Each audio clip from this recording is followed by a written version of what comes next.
for a better system, I think it's pretty much self-explanatory in terms of if you don't transform as an insurer, you pretty much cease to exist. Because the way the world is moving at the moment is that they want data available, and once you have that data available, how do you use it? For your benefit as an insurer to do things like forecasting, for example, to come up with more innovative products. I mean, the market out there is demanding more quicker markets out into the market, or quicker products into the market. But now the question is, you've got all this data, how do you use it as an insurer?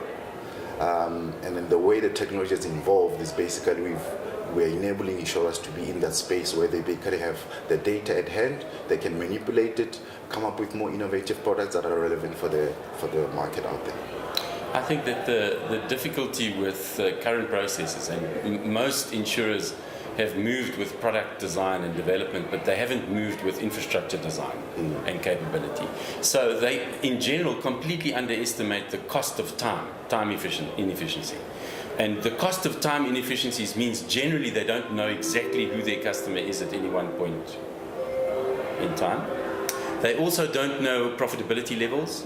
They don't know what the impact on the operating margins might be. They also probably don't have a clue as to what the net implication of those things might be on the regulator. And they also don't know what best they could offer you immediately as a part of their learning and understanding the profitability about you. It's quite true that many insurers who have multiple product lines wouldn't know exactly which ones each customer uses. And that's kind of got to be a 101 problem for solving, before you even get to regulation, just running the business better, and then having a way to report and to consolidate all of that data. So it's a real challenge. The cost of time. Yeah, it also boils down to basically your having that 360 view of your customer, as Darrel alluded to. Because if you don't know your customer, then you don't know what product to sell them. Which ones they've got. Correct. Yeah. And that's the challenge that we're finding, and as policy holders as well. You get frustrated in terms of the insurer asking the same question of the same product to say, I don't have this, but you've been a customer for years. It just boils down to say, as Darrel has said, we're moving away from product-specific centric approach to more of a customer-centric approach, because customer is demanding it. And I think that it's also challenging for dealing with new competitors who are coming at very efficient, very good processes which are on the mobile, are instantaneous, and suddenly these big insurance companies having to deal, who've always dealt in high advice, slow, cumbersome processes. Some guys offering insurance on the fly, just reply to this and we've already, we've got the distributions worked out, we know what we can price. They're having to deal with that, and that's hard because insurance companies don't have enough contact with their customers in general to be able to build those kind of relationships with their customers, and that's a challenge. Yes, I'll be happy to explain that, Tim. So the term mega vendor, maybe let's just start in terms of what that means. So mega vendor basically means they're looking at vendors that are in the insurance industry, and they're looking at these vendors basically look after the whole lines of business, whether you're a life business or a short-term business or a health business or a group business, for example. And this is where our strategy as SAP comes into the fore as well. To say when you develop these different tools or different solutions for insurance, as SAP, we look at it holistically. To say, for example, if I'm a life insurer, what would be the first thing that I do from a front office perspective, middle office perspective, and a back office perspective? And we've built solutions around that with certain templates that are already pre-built for our customers to say, if I'm a life insurer, I'm running my process in a certain way.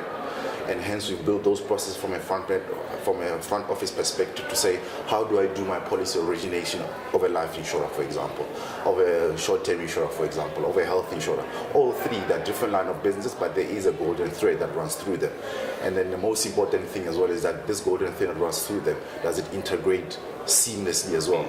And that's what's the key in terms of our solution as SAP, that our solutions are seamless from your front office, middle office, and back office. So that's where we're building that whole thing. So that's what that term mega vendor means, to say holistically from different lines of business, do you have solutions around that? So one of the top-rated analysts did that survey in Jan and released the results in January this year, where we came up top as SAP, basically to say from that overall big picture of a mega vendor in terms of solution offering, where you rated, where you basically look at a couple of things to say, do we have customer centricity solutions?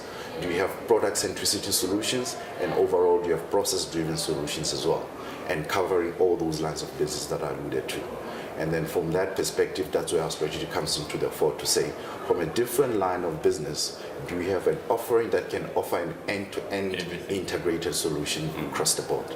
And also offering those solutions, do we also caveat and overall cover it in terms of an analytical solution that can cover the overall front office, middle office, and back office? And then also obviously going into the mobility space as well to say your solutions, are they available on any device, anywhere? Are they able to be deployed on premise or in the cloud?